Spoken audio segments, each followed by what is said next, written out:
Websites to find a teaching job in Thailand.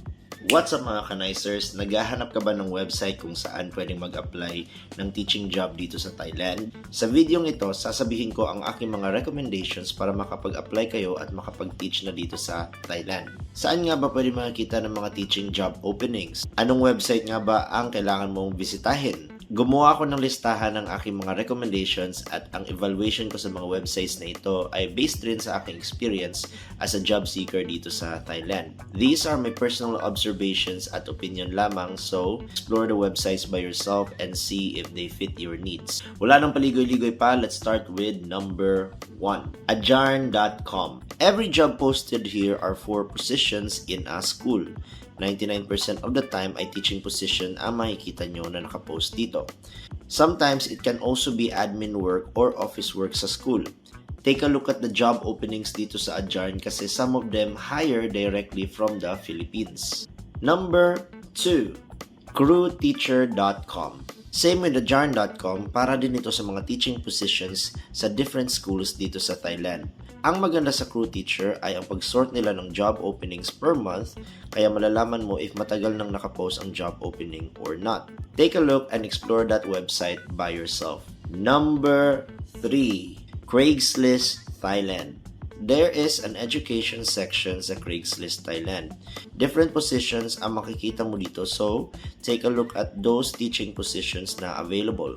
Merong iba na sketchy tingnan, pero actually my wife found a legit job dito sa Craigslist Thailand. And even me personally, I also saw and applied for part-time jobs here and natanggap din ako sa mga job positions na yon. Just be careful in applying for a job, especially if the details are not completely given. Number 4. Jobsdb.com. Most of the opening for teaching positions in this website are repetitive. Pero some international schools only hire through this website.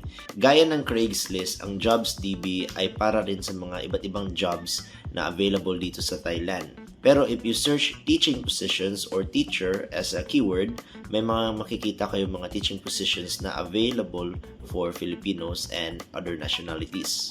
Kaya update your resume and upload it to jobsdb.com and see what positions ang pwede nyong applyan and fit sa inyo. Last but not the least, number 5. Facebook.com.